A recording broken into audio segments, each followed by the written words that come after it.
नमस्कार, बहुत स्वागत है आपका। वृषभ राशि, सूर्य का राशि परिवर्तन होने जा रहा है। सूर्य मीन राशि से निकलकर मेष राशि में प्रवेश करेंगे 14 अप्रैल को और यहाँ पर 15 मई तक रहेंगे। सूर्य आपकी कुंडली में चौथे भाव के स्वामी हैं और गोचर में आपके द्वादश भाव में आएंगे। चतुर्थेश का द्वादश भाव में उच्च का होना विदेशी जमीन से अनुकूल परिणाम देगा, विदेशी जमीन से लाभ देगा। विदेश आप जाना चाहते हैं तो बेहतर योग बनेंगे। आप विदेशी ज़मीन से कोई व्यापार करते हैं, इंपोर्ट एक्सपोर्ट के कारोबारी हैं, तो ये समय आपके लिए विशेष शुभ है। लेकिन 12वें भाव में सूर्य का गोचर बेवजह यात्रा भी करवाता है, खर्च भी करवाता है। और सूर्य का मेष राशि में गोचर कभी कभी शासन प्रशासन से जुड़े चीज़ों में थोड़ी मुश्किलें भी देता है।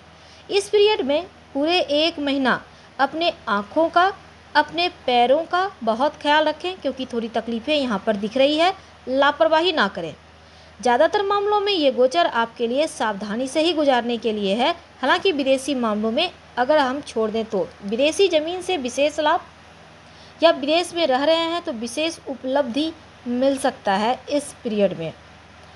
तो अब देखिए, वृषभ वालों के लिए खासकर अगर आपका चूँकि द्वादश भाव में सूर्य है तो कुछ अच्छा भी फल मिलेगा। कोई प्रॉपर्टी है, संपत्ति है, बिक नहीं रहा, वो बिक जाएगा। काफ़ी समय से विदेश में रह रहे हैं, वीज़ा पासपोर्ट वगैरह को लेकर चिंतित हैं, तो उसका लाभ आपको मिलेगा। सूर्य जो है आपको लोन या कर्ज की मुश्किलों से भी बाहर निकालेंगे, कर्ज मुक्ति करवाएंगे, लाभ की संभावनाएं बढ़ेंगी। पर इस समय आपको, जैसा हमने कहा, आप अपनी आँखों का ध्यान रखना है, पैर का ध्यान रखना है, पेट का ध्यान रखना है। मस्तिष्क संबंधी स्वास्थ्य यानी कि सर दर्द वगैरह की समस्या हो सकती है। झगड़े लड़ाई विवाद से जितना दूर रहेंगे उतना अच्छा। तो पिता की तरफ से धन के मामलों में आपको लाभ होता दिखेगा या पैतृक संपत्ति प्रॉपर्टी प्राप्ति के इस समय योग बनेंगे। अगर किसी भी तरह का आपके साथ घोटाला हुआ है, गलत जगह आपका ट्रांसफ़र पोस्टिंग कर दी गई है, तो उस मामले में भी आपको लाभ मिलेगा, यानी आपके सपोर्ट में चीज़ें आएंगी।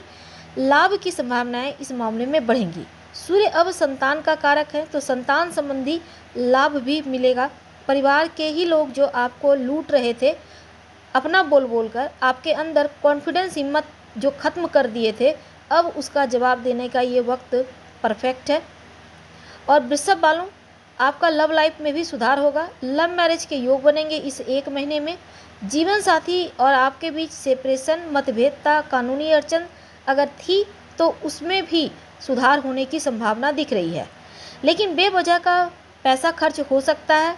कहीं भी इन्वेस्ट करने के पहले 4 बार सोचें और मन में पॉजिटिविटी हमेशा बनाए रखें। जॉब इंटरव्यू वगैरह में अभी तक अगर आप क्लियर नहीं कर पा रहे थे तो अब क्लियर कर पाएंगे। सबसे बड़ा बेनिफिट ये होगा कि विदेशी ज़मीन से लाभ होगा। विदेश जाकर पढ़ाई करने का, घर से दूर जाकर पढ़ाई करने का, बसने का, यात्रा करने का सपना पूरा होगा। और इस प्रभाव को अगर आप और बेहतर बनाना चाहते हैं, रोज़ भगवान सूर्य को प्रणाम कीजिए, आदित्य हृदय स्तोत्र का पाठ कीजिए तो अनुकूल रहेगा। हम आपसे विदा लेंगे। जानकारी अच्छी लगे तो लाइक कर, सब्सक्राइब करें, शेयर करें, कमेंट करें। धन्यवाद।